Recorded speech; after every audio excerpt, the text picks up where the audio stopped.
No man's land is the most misunderstood zone in padel. Where is the no man's land zone? Here, between the line and the second post. We have a common belief that we should never be in no man's land. In this video I'm going to explain to you that maybe you should be in no man's land in the right moment. Interesting. Today we are at Noordwijkerhout in the Boekhorst and we're going to start right now. Oké. Ah, lekker boelie! And we have sales on justpadel.com. I like it. You like it? Good match. So why do you call this the no man's land? So the term no man's land comes from like you should not be there, or like the dead zone, nothing really happens. Or we call it maybe the transition zone in padel. And that explains a lot, and I tell you why. So we believe we should not be here because I have no time to respond. And this is easier for Sasha than for me. Yes, so I have no time to respond on those shots. So then it's absolutely correct that you should not be there. But maybe that's because of the shot that you previously played. So this is kind of the thing that happens when you're in no man's land. Your opponent can hurt you a lot when you're playing in no man's land. So also in this situation, you should not be in no man's land.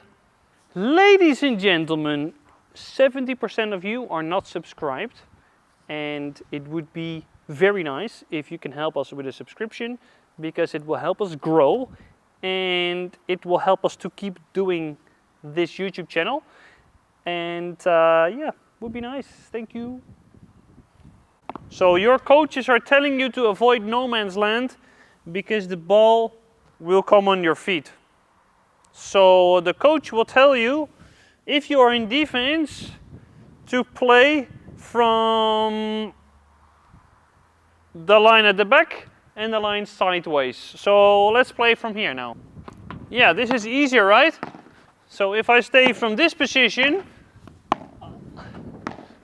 the rhythm is fast and I cannot really take over the net.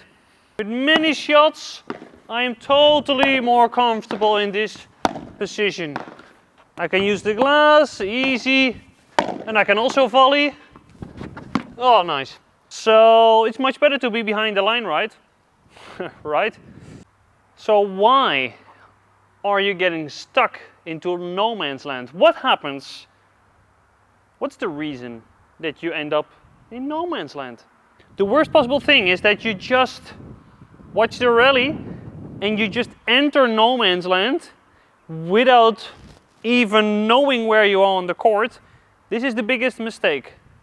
So if you just enter no man's land without thinking, you're really vulnerable. Because you should never enter no man's land without a purpose. So what could happen is that because of a short volley, I need to enter no man's land. And I can't help it, I need to play from there, right? On the cone. Well, now Sasha played a very fast smash. I also need to enter the transition zone. Because it would be better to go with the ball instead of blocking it. Oh, nice. So also very fast volley. I'm using the glass. I need to enter no man's land again. And now comes the real part. What do you have to do once you enter the transition zone? What kind of shots do you need to play? And what do you need to be aware of to play from the transition zone? Because it can happen for some reason that you enter the transition zone, but how are you going to play in it? It can also happen that I'm moving from forwards to backwards into no man's land, and that I have to play the vibora or bandeja from this place. So what are you going to do? So now it's about how to recognize that you are entering no man's land. because that's really what matters. You can actually be a little bit more lazy if you're behind the line. But once you enter the no man's land zone, you need to be very active because your response time is shortened. How are you going to play effectively in no man's land? As a second tip, you might change a little bit to backhand grip because you have less time of response. You can block everything from this position. If you are ready in the forehand, you have a big problem to the backhand. So tip 2 would be change a little bit to backhand preparation. Tip number 3, imagine the glass is behind you because your swing needs to be shorter. If you are in no man's land, you have no time to respond. So if your swing is big, you're going to make a mistake. So once you enter no man's land, make sure to be close in the preparation, small swings, quick movements, and slightly in the backhand. If you enter transition zone, you should not play fast because it's so complicated to get out.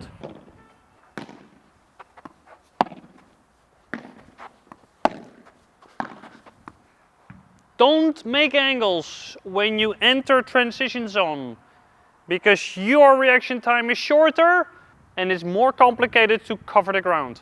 If I play against Sasha, it would be better to play just exactly to her, that she has no time. And then I can make the angle. So once I enter before the second post, then I make the angle. If I am behind the second post, I play exactly to Sasha or in the middle of the court. Tactics and scenarios where being in no man's land actually works. So I'm going to tell you why you should be in no man's land, or let's call it transition zone from now on. Instead of playing fast, play softer, because now I have time to get forwards. What I want is to be closer to the net than my opponent. Then I'm able to go to make the angle, or to play in the middle, or to play fast at the feet. I have all the options. If the rhythm is slower, I can also play the volley lob. It's easy to play the volley lob when the incoming ball is soft. And when my opponent hits the ball lower than the net, I will be in charge. Oh, very nice. So, very good vibora. What do I do? So if Sasha has an amazing vibora, I'm going to play the block from this place. I don't have to use the glass, and I take the time away from Sasha because she is also going into the transition zone. So if your opponent is playing a vibora from the transition zone, or from deeper, you can go and you should go. There are many players that only play a bandeja with a very low contact point. So if you see somebody that only plays the bandeja out, you win. No, but if they hit it very low, go forwards. They cannot really hurt you. If they do a lot of kick, you should change your position.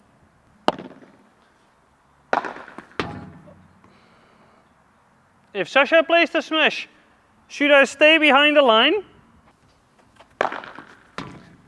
Hatsa! Once again, I entered in the transition zone.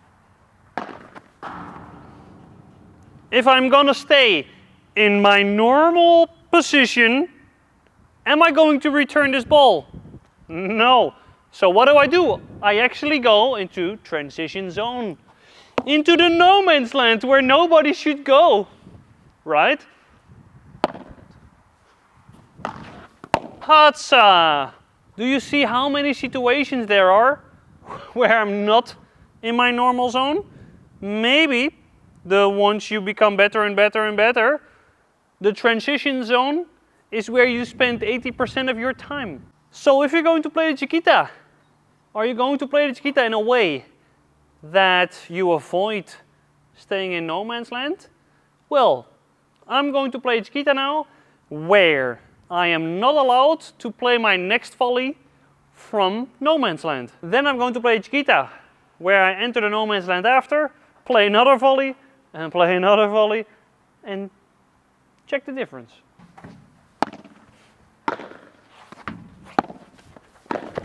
Oh, so what happened? I had no time and not a good volley. So the mistake was, you're not entering no man's land, you're not staying in no man's land. You should be in no man's land.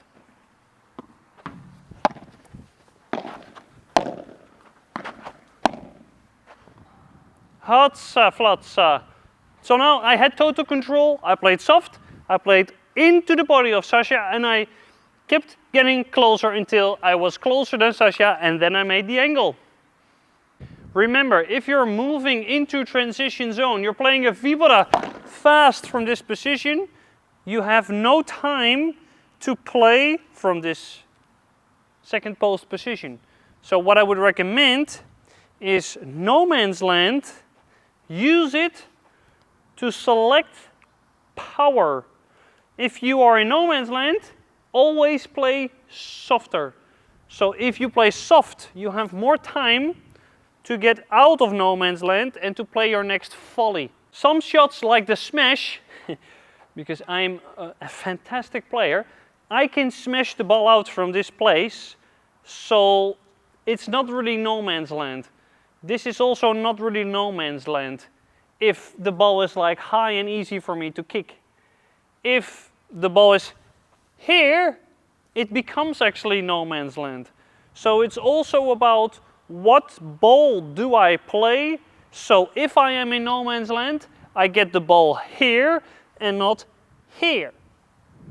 And that's playing softer and playing into the body of your opponent. Now you know how you should play in no man's land.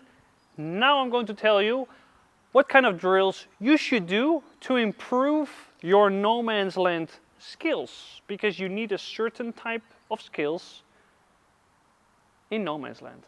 Drill number 1, the back wall drill. So now I'm going to play very close to you and you need to solve the shot. You don't know if it's going to be forehand or backhand.